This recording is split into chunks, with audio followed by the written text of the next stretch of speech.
Hi all, welcome back to my channel. ഇന്നത്തെ വീഡിയോയിൽ കേരളത്തിലെ സഹകരണ സംഘം ബാങ്കുകളിൽ ജോലി ലഭിക്കുവാൻ സാധ്യതയുള്ള ഒരു അവസരത്തെക്കുറിച്ചാണ് പറയുന്നത്. വീഡിയോ മുഴുവനായിട്ട് കാണാൻ ശ്രമിക്കുക. കേരളത്തിലെ സഹകരണ സ്ഥാപനങ്ങളിൽ ജോലി നേടാൻ അവസരം വന്നിട്ടുണ്ട്. എല്ലാ ജില്ലയിലും ഒഴിവുകളുണ്ട്.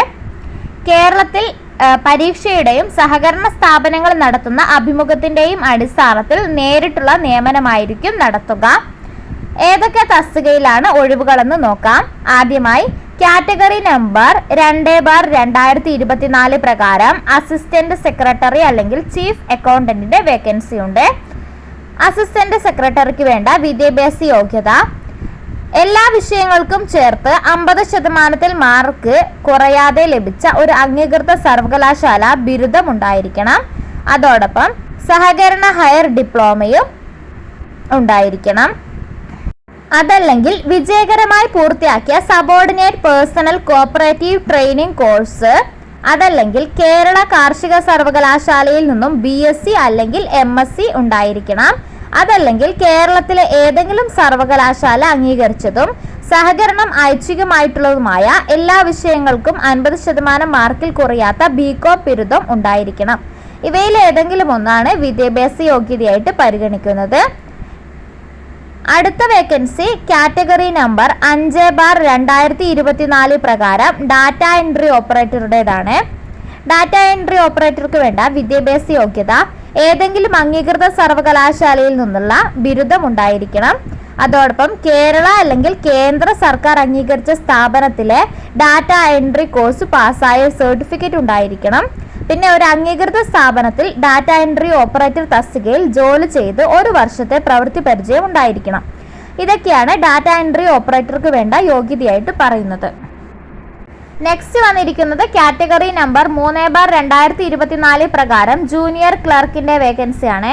ജൂനിയർ ക്ലർക്കിന് വേണ്ട വിദ്യാഭ്യാസ യോഗ്യത SSLC അല്ലെങ്കിൽ തത്തുല്യ യോഗ്യതയും subordinate personnel cooperative training course അടിസ്ഥാന യോഗ്യതയായിട്ടും പരിഗണിക്കുന്നതാണ്.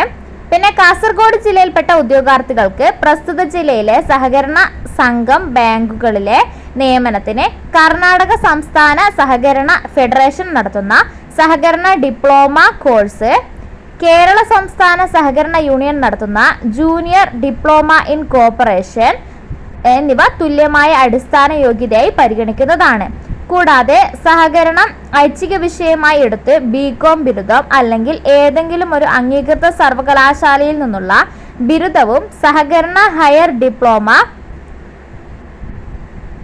അല്ലെങ്കിൽ കേരള കാർഷിക സർവകലാശാലയുടെ BSc ഉള്ളവർക്കും അപേക്ഷിക്കാവുന്നതാണ്. അടുത്തത് കാറ്റഗറി നമ്പർ 1/2024 പ്രകാരം സെക്രട്ടറിയുടെ വേക്കൻസിയാണ്. സെക്രട്ടറിക്ക് വേണ്ട വിദ്യാഭ്യാസ യോഗ്യത ഏതെങ്കിലും ഡിഗ്രി ഉണ്ടായിരിക്കണം. അതോടൊപ്പം അക്കൗണ്ടൻ്റായി 7 years എക്സ്പീരിയൻസും ഉണ്ടായിരിക്കണം. കോപ്പറേറ്റീവ് ബാങ്കിൽ അക്കൗണ്ടൻ്റായി വർക്ക് ചെയ്ത എക്സ്പീരിയൻസ് ആണ് ആവശ്യമുള്ളത്. പിന്നെ പറയുന്നത് അഗ്രികൾച്ചറൽ യൂണിവേഴ്സിറ്റിയിൽ നിന്ന് BSc, അതോടൊപ്പം കോപ്പറേറ്റീവ് ബാങ്കിൽ അക്കൗണ്ടൻ്റ് ആയിട്ടുള്ള 5 years എക്സ്പീരിയൻസും ആവശ്യമാണ്. അതല്ലെങ്കിൽ ബിസിനസ് അഡ്മിനിസ്ട്രേഷനിലെ മാസ്റ്റർ ഡിഗ്രി അല്ലെങ്കിൽ MCom വിത്ത് ഫിനാൻസ് ഉണ്ടായിരിക്കണം. അതിനോടൊപ്പം ബാങ്കിങ് സെക്ടറിൽ 3 വർഷത്തെ എക്സ്പീരിയൻസ് ആവശ്യമാണ്. അടുത്തതായിട്ട് വേറൊരു യോഗ്യത പറയുന്നത് BCom, അതിനോടൊപ്പം 7 years experience in banking sector, അതായത് അക്കൗണ്ടൻ്റായി 7 വർഷത്തെ എക്സ്പീരിയൻസ് ആവശ്യമാണ്. ഇത്രയൊക്കെയാണ് വിദ്യാഭ്യാസ യോഗ്യതകൾ. ഇവയിൽ ഏതെങ്കിലും ഒന്ന് പരിഗണിക്കുന്നതാണ്. ഞാനിപ്പോൾ യോഗ്യത പറയുമ്പോൾ നിങ്ങൾക്ക് കൺഫ്യൂഷൻ വരുവാണെങ്കിൽ നോട്ടിഫിക്കേഷൻ വായിച്ചു മനസ്സിലാക്കിയാൽ മതിയാകും. ഇനി ലാസ്റ്റ് ആയിട്ട് വരുന്നത് കാറ്റഗറി നമ്പർ 4/2024 പ്രകാരം സിസ്റ്റം അഡ്മിനിസ്ട്രേറ്ററുടെ വേക്കൻസിയാണ്.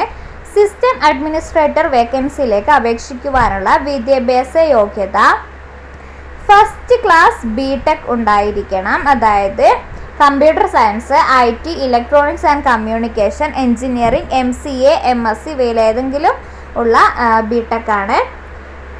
പിന്നെ മിനിമം വർക്കിംഗ് എക്സ്പീരിയൻസ് 3 വർഷം ഉണ്ടായിരിക്കണം. ബാക്കി ഡീറ്റെയിൽസ് ഒക്കെ നിങ്ങൾക്ക് നോട്ടിഫിക്കേഷനിൽ കാണാം. ഈ വേക്കൻസികളിലേക്ക് അപേക്ഷിക്കുന്നതിനുള്ള പ്രായപരിധി 1/2024 18 വയസ്സ് തികഞ്ഞിരിക്കേണ്ടതാണ്. 40 വയസ്സ് കവിയാൻ പാടില്ലാത്തതുമാണ്.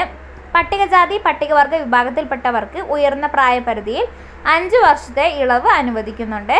ബാക്കിയുള്ളവർക്ക് നിയമാനുസൃതമായ വയസ്സിളവ് ലഭിക്കുന്നതാണ്. സഹകരണ പരീക്ഷാ ബോർഡ് നടത്തുന്ന ഓൺലൈൻ പരീക്ഷയുടെ അടിസ്ഥാനത്തിലാണ് തിരഞ്ഞെടുപ്പ് നടത്തുന്നത്. 80 മാർക്കിനായിരിക്കും നടത്തുക. ഒരു സംഘം അല്ലെങ്കിൽ ബാങ്കിൻ്റെ യോഗ്യതാ ലിസ്റ്റിൽ ഉൾപ്പെടുന്ന ഉദ്യോഗാർത്ഥിക്ക് പ്രസ്തുത സംഘത്തിലെ അഭിമുഖം പരമാവധി 15 മാർക്കിന് ഉണ്ടായിരിക്കുന്നതാണ്. അതുകൊണ്ട് തന്നെ അഭിമുഖത്തിന് ഹാജരായാൽ മിനിമം 3 മാർക്ക് ലഭിക്കേണ്ടതാണ്. ബാക്കി 12 മാർക്ക് അഭിമുഖത്തിൻ്റെ പ്രകടനത്തിനായി ലഭിക്കുന്നതാണ്. പിന്നെ ഉദ്യോഗാർത്ഥികൾക്ക് ഒന്നിൽ കൂടുതൽ ബാങ്കുകളിലേക്ക് അപേക്ഷിക്കാൻ കഴിയും.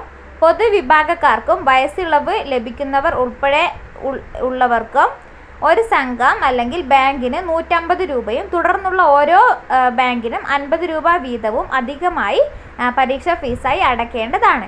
പട്ടികജാതി പട്ടികവർഗ വിഭാഗത്തിന് അപേക്ഷയിലെ ബാങ്കിന് 50 രൂപയും തുടർന്നുള്ള ഓരോ സംഘം ബാങ്കിന് 50 രൂപ വീതവും അധികമായി പരീക്ഷാ ഫീസ് അടയ്ക്കേണ്ടതാണ്. ഉദ്യോഗാർത്ഥികൾ സഹകരണ സർവീസ് പരീക്ഷാ ബോർഡിൻ്റെ വെബ്സൈറ്റായ www.kerala.cseb.kerala.gov.in എന്ന പരിശോധിച്ച് വിജ്ഞാപനം വായിച്ചു നോക്കിയ ശേഷം ഓൺലൈനായി അപേക്ഷ സമർപ്പിക്കുക. Website link www.cseb.kerala.gov.in. ഇതിൽ കയറി ഒറ്റത്തവണ രജിസ്ട്രേഷൻ ചെയ്യാത്തവർ ചെയ്തതിനു ശേഷമാണ് അപേക്ഷ സമർപ്പിക്കേണ്ടത്. അപ്പോൾ ഇത്രയൊക്കെയാണ് ഈ ഒരു വേക്കൻസിയെക്കുറിച്ച് പറയുവാനുള്ളത്. നിങ്ങൾക്ക് ഉപകാരപ്പെട്ടു എന്ന് വിശ്വസിക്കുന്നു. നെക്സ്റ്റ് വീഡിയോയിൽ കാണാം. ബൈ.